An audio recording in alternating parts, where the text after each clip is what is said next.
Dragons and Unicorns present Robin of Sherwood, Knights of the Apocalypse, Leggings for Demon possessed by Baphomet costume. This is my cutting board. I've had it for 15 years, as you'll be able to see from the marks on it.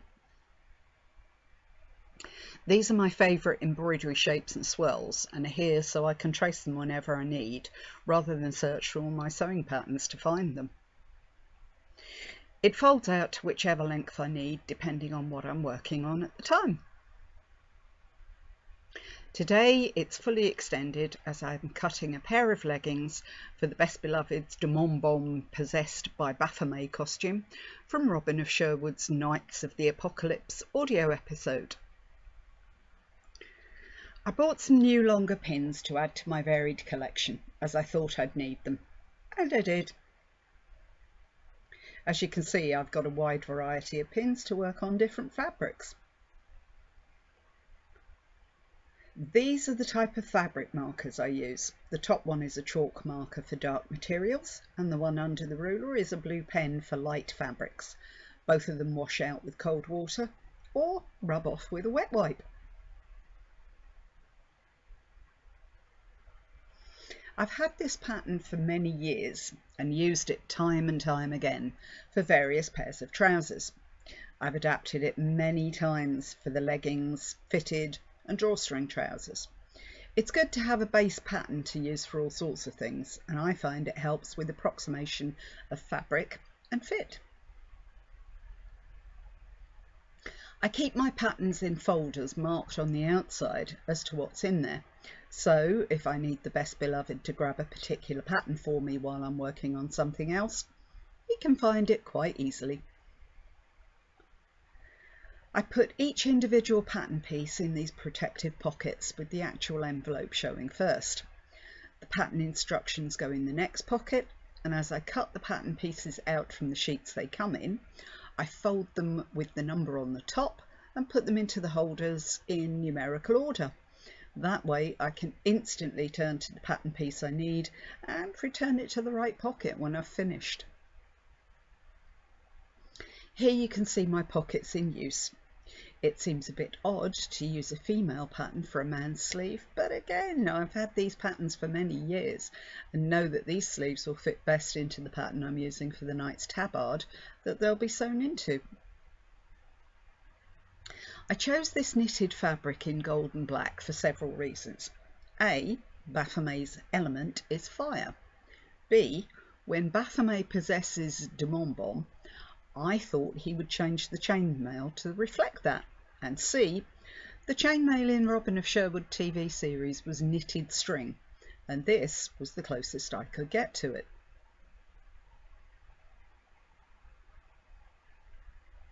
Initially, I was going to use the black moss stitch side of the fabric, but having draped it over the Best Beloved and got him to walk around in it, I decided that there wasn't enough of the fire element that I wanted for the costume, so I went with the gold stocking stitch side. Sometimes one has to sacrifice screen accuracy, and this was an audio episode, so I was able to design the costume from scratch in a way.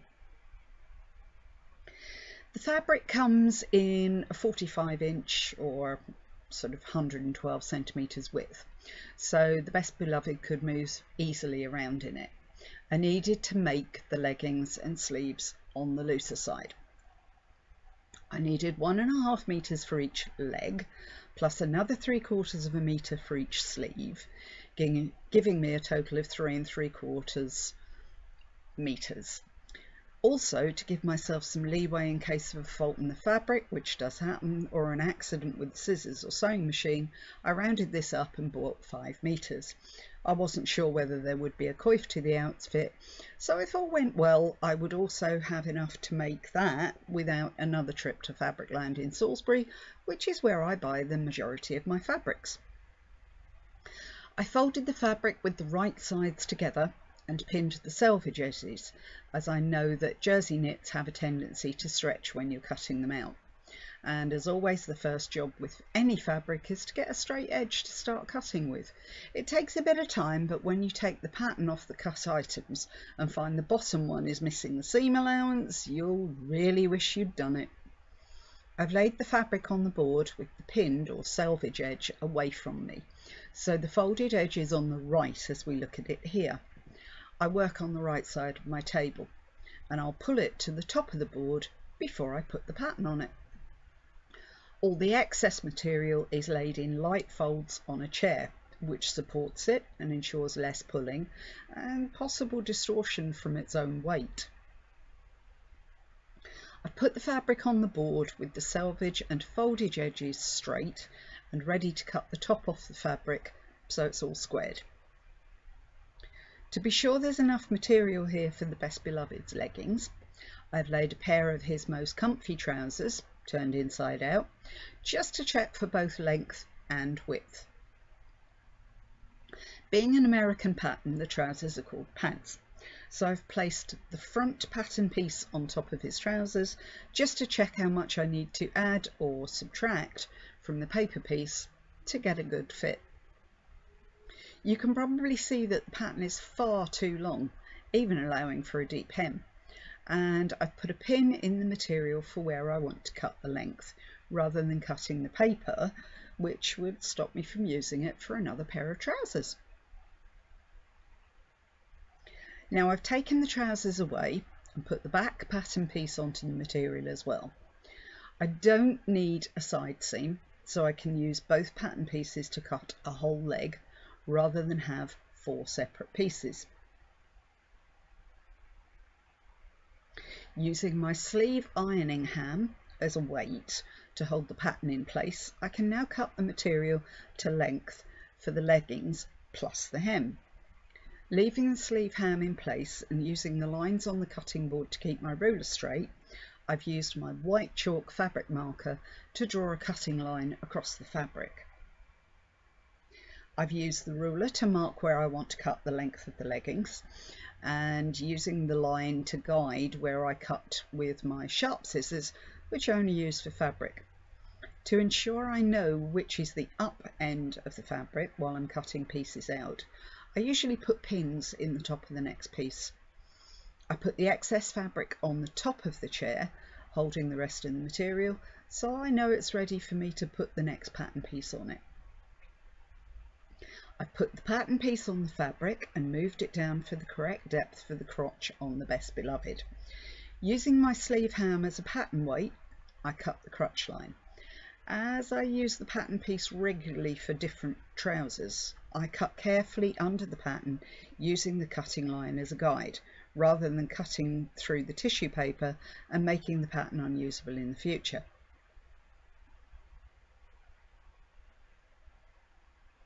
Using the same pair of trousers as a guide to the width of the leggings at the hem, I've put a pin in the fabric to guide me for the cutting line I'm going to draw. My yardstick is a great way to get a straight line from the hem to the point of the crotch. There's a handy couple of holes in the bottom of the yardstick, and I put pins in this to hold the ruler whilst I mark the line to cut the legging. I've also put a pin over the top edge of the ruler to hold it in place. You can see the chalk line I've marked, ready to cut. I've removed the ruler and the chalk marks can be clearly seen here. Having cut both legs now, I've put them together with the gold right sides of the fabric facing each other, so that when I pin the crotch seams back and front, they'll be correct. Now the front and back crotch seams are pinned together. Normally the front seam would be shorter than the back, but I wanted to be sure that the leggings would be nice and deep so that the Best Beloved could sit or stand comfortably. Here's a close-up on the pins, and now it's ready to take to the sewing machine. I've cut both legs and pinned them ready for stitching, and now I need to cut the sleeves. I've placed and pinned the very top of the sleeve to the fabric, but I know this pattern piece is not quite big enough for the sleeves I want. So I've allowed extra material at the top to cut a wider seam allowance of about 1 inch. The grain line is important on sleeves as this will affect the stretch at the elbows and shoulders, and you can see I've got the black grain line on the top measured off at 14 inches from the edge of the material. At the bottom of the sleeve here you can see it's not quite lining up, so I have to adjust it before the final pinning. And now it's right. I've pinned the whole sleeve and using my yardstick and measuring the length, having just checked the Best Beloved's arm from shoulder seam to wrist, allowing an extra 2 inches for the deep hem that I want. I've cut the sleeve at 29 inches using the same ruler and chalk dot method as before.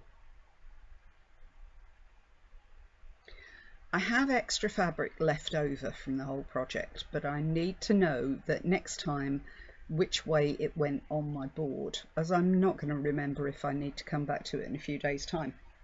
And in order to avoid that problem, I put a little cross stitch in. So without a knot in the cotton, I make a single stitch in the fabric and leave a nice long tail. Now I use the cotton to mark an X marks the spot stitch into the top so that I can find it easily next time. That maintains the grain. I remove the pins from this and then put it together. I've used my sleeve ham as a fabric weight again and cut around the pattern, allowing the extra seam allowance all the way round. The wrist hem, of course, was already cut to the correct length, and it's also easier to cut the excess fabric off, so I always give myself a little bit of wriggle room. And here's a better shot of the difference in the length of the sleeve. Now, my Elna sewing machine has served me for many years and it's 14 years old, but it has a visual display, as you can see here, and this is set on my stretch stitch. Most zigzag machines have this stitch on them, and as you can see it has 3 very small stitches, and I'll be using this for all the seams of the knitted fabric so they'll stretch with it without breaking during the wearing. Any needle will break if you use it wrongly, but I'm using a Schmetz stretch fabric needle because I find they don't break as often as other makes under stress. They are available on a certain auction site at very reasonable prices. Now I use my presser foot as a guide to keep my seams straight when using stretch stitches, particularly when doing things like this. I'm sewing with a black thread to keep the stitches hidden, and the stretch stitch will make sure that the wearer sits down and there'll be no embarrassing sound of splitting seams. To begin sewing, I hold my top and bottom threads back behind my seam in a straight line, so there's a little tension on the thread. This stops the bottom thread getting caught in the feed dogs and causing problems with the start of the seam.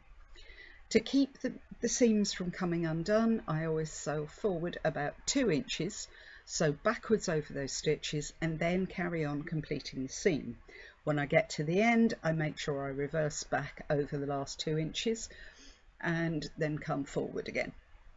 When I cut threads from whatever I'm sewing, I gently pull them away from the fabric and then trim them as close as I can get my scissors to the fabric as possible, without cutting the material, of course.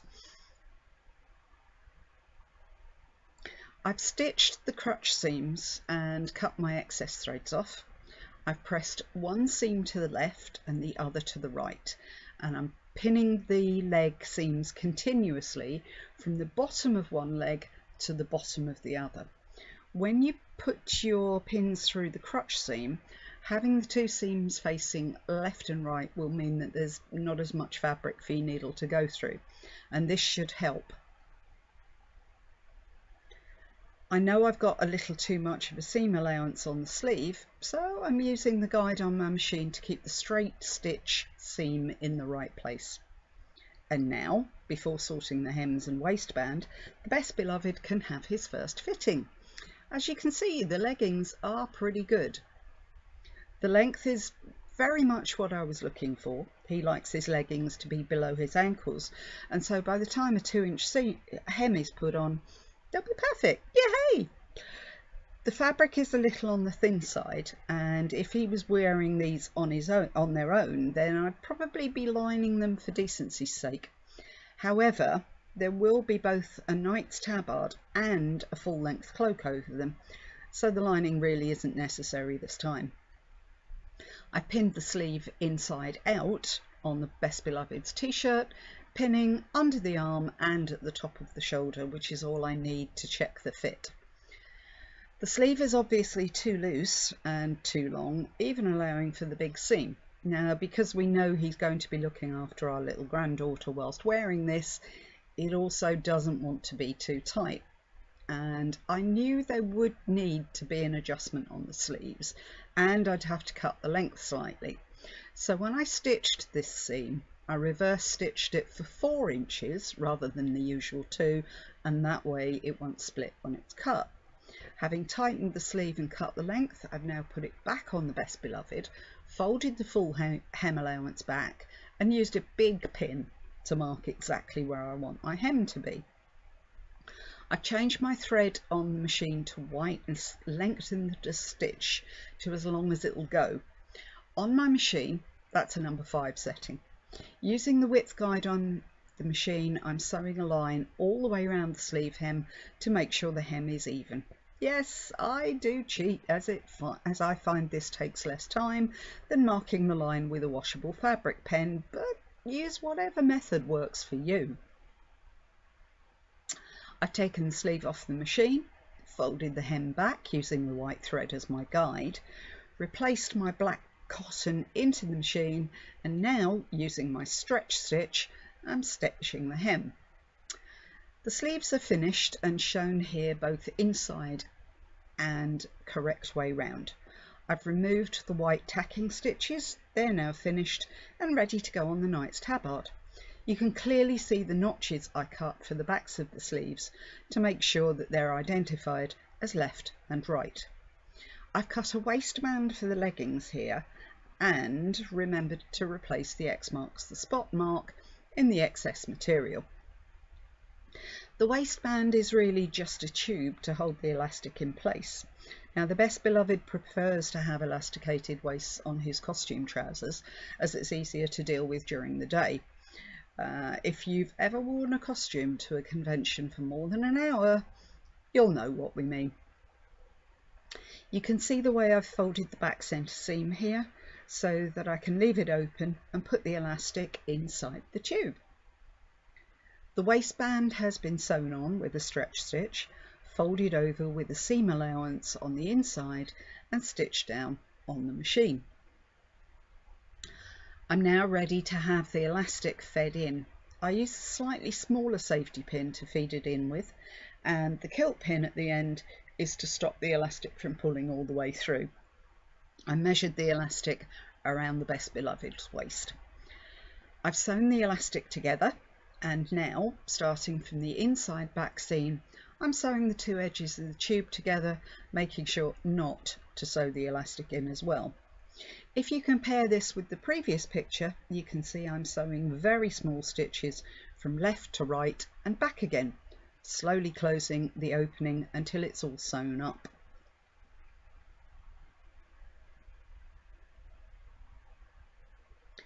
The leggings and sleeves are finished. Way! And I'm ready to move on to make the tabard that they'll be worn with. Now, to see that video, please subscribe to our channel and remember to like and share. Thanks for watching, everyone. Blessings and light to you all. Big dragon and unicorn hugs, and a very special thanks to Sir Awesome Barnaby Eaton Jones for his help and encouragement.